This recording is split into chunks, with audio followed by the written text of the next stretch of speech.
Hello students, क्या हाल आपका। आशा करता हूँ अच्छे होंगे, स्वस्थ होंगे।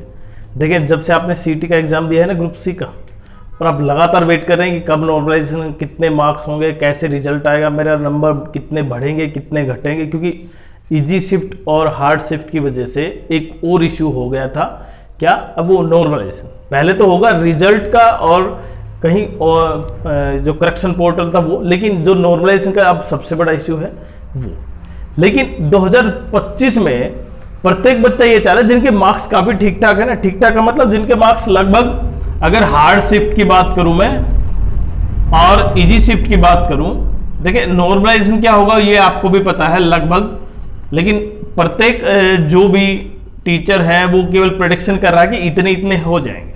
लेकिन जहां पे हार्ड शिफ्ट में जिसके 60 प्लस मार्क्स है ना, 60 प्लस काफी अच्छे मार्क्स है, और इजी शिफ्ट में जिसके 75 प्लस मार्क्स है, उन सबको यह लगता है कि 2025 में जितनी भी वैकेंसी होंगी, जिसमें क्लर्क और ग्राम सचिव, मतलब जो भी अपर पोस्ट ग्रेजुएशन लेवल की, या जो भी असिस्टेंट लाइनमैन, जितनी भी पोस्ट है वो 25,000 की 25,000 पोस्ट वो सरकार अभी की अभी रिक्रूटमेंट कर देगी और आपको अभी ज्वाइन लेटर दे देगी। तो ऐसा बिल्कुल नहीं, सरकार के पास अभी काफी समय है। मतलब 2025 तो नेक्स्ट सीईटी होगा 2028, उसकी लिमिटेशन, मतलब उसकी जो लिमिट होगी 2028, वो भी तब जब इसका रिजल्ट आएगा उससे डेट से। पहला पॉइंट तो जब रिजल्ट आएगा ना उस डेट से, जैसे रिजल्ट आता है मानो इसका सितंबर में या नवंबर में आता है, मैं ये केवल एग्जांपल दे रहा हूं, तो नवंबर 2028 तक उसकी क्या रहेगी, एक्सेसिबिलिटी रहेगी, मतलब आपकी उसकी मान्यता रहेगी, आपके पास जो सर्टिफिकेट होगी उसकी वैलिडिटी। लेकिन यहां पे सबसे बड़ा पॉइंट पहले मैं ये बच्चों को क्लियर कर देता हूं कि नॉर्मलाइजेशन जो मार्क्स हैं, क्योंकि प्रत्येक बच्चा ये चाह रहा है कि नॉर्मलाइजेशन मार्क्स उसको मिले, चाहे उसकी इजी शिफ्ट हो तब भी। लेकिन बहुत से बच्चे ये थे जो जहां पे क्वालिफाई के लिए, आपको पता है कि यूआर में 50% यूआर मतलब अनरिजर्व, मतलब जनरल कैटेगरी, और बाकी रिजर्व कैटेगरी के लिए कितनी थी, 40% मार्क्स। तो जिनके अभी 35 मार्क्स, 38 मार्क्स, 32 मार्क्स, मतलब 48 मार्क्स यूआर कैटेगरी में, 45 मार्क्स, मतलब इससे कम है, क्या उनको नॉर्मलाइजेशन का फायदा नहीं मिलेगा? सबसे मेन पॉइंट, क्योंकि बहुत से बच्चे यही कमेंट कर रहे थे। तो देखिए, नॉर्मलाइजेशन कभी भी इस बेसिस पर नहीं होता है कि आपने क्वालिफाई किया है या नहीं किया है। नॉर्मलाइजेशन केवल पेपर के बेस पर होता है, और आपके मार्क्स चाहे वो 75 हो या 7 हो, 0 हो, मतलब कितने भी मार्क्स हो, तब भी नॉर्मलाइजेशन के बेसिस पे आपको मार्क्स मिलेंगे। मतलब यहां पे अगर सबको, जिसके 58 मार्क्स है मानो यूआर कैटेगरी में, उसको 8 मार्क्स ऐड हो रहे हैं, तो जिनके 45 हैं, 48 हैं, उनके भी 8 मार्क्स ऐड होंगे।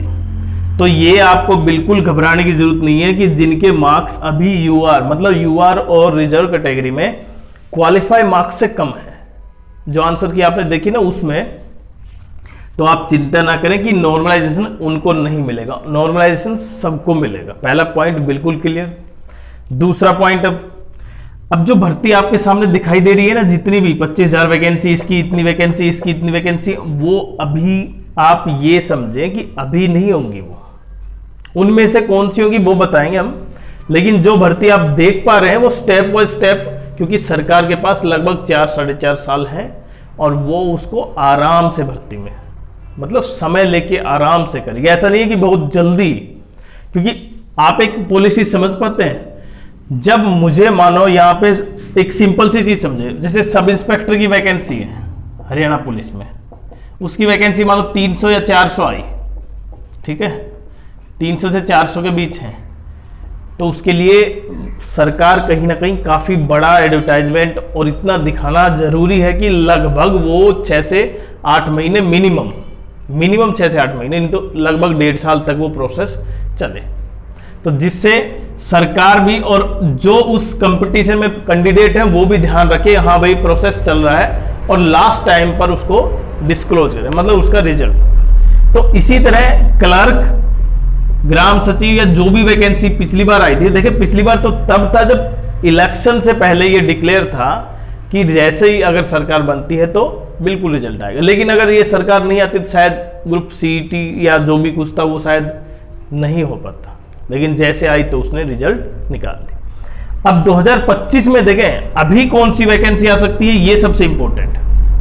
अभी ऐसा क्लियर नहीं कि पहले डायरेक्ट क्लर्क किया जाएगी, ग्राम सचिव किया जाएगी, या सबका जो जिस तरह ग्रुप 56 और ग्रुप 57 की वैकेंसी की थी उन सबका एक ही एग्जाम हो जाएगा, ऐसा भी नहीं है। इनके लिए भी अलग अलग एग्जाम हो सकते हैं। तो अभी आप ये न माने कि प्रत्येक चीज के लिए कि पहले से प्री माइंड आपका ये डिटरमाइन कर लिया आपने ये चीज होगा, तो ऐसा बिल्कुल नहीं ऐसा। हाँ ये सही है कि जो हरियाणा पुलिस कांस्टेबल की वैकेंसी जो 5600 वैकेंसी थी वो सबसे पहले होगी।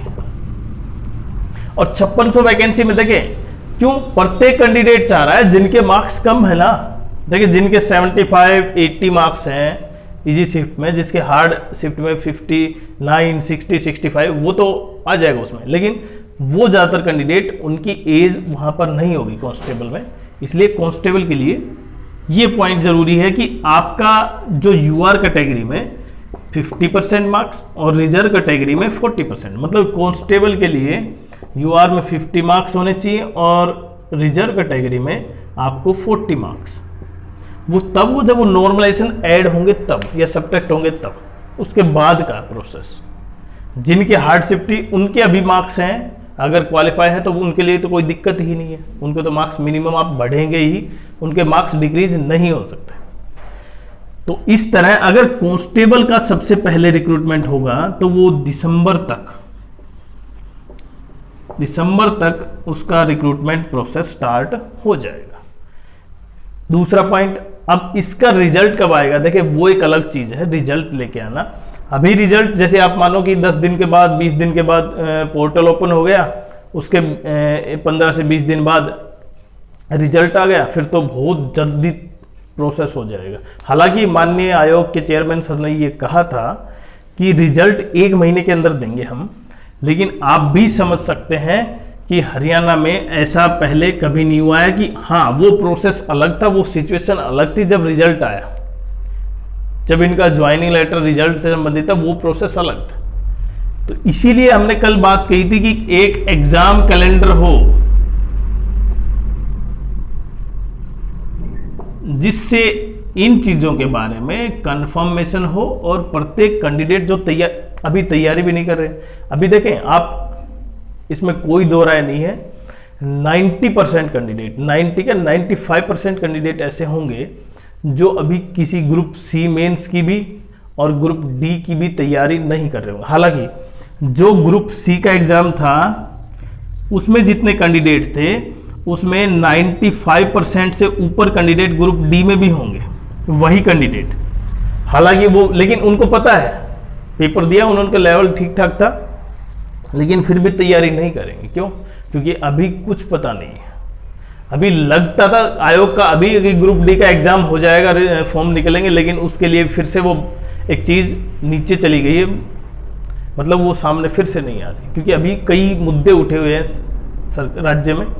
तो अगर रिजल्ट, जैसे यहाँ पे आप समझे कि जैसे ही फॉर्म फिल शुरू होते हैं ग्रुप डी के, तब बच्चे एकदम से फिर से तैयारी स्टार्ट करेंगे, और इसी वजह से उनका कहीं ना कहीं सिलेक्शन कम हो पाता है। तो इसलिए सिलेक्शन अगर आपको पाना है तो बिल्कुल स्टार्टिंग से तैयारी करें। दूसरा, अपनी तैयारी को इस तरह से करें कि जिससे आप ग्रुप सी, ग्रुप डी या और भी एग्जाम में पास कर सकें। बाकी वीडियो कैसा लगा, आप चैनल को सब्सक्राइब जरूर करें, वीडियो को लाइक करें और शेयर जरूर करें।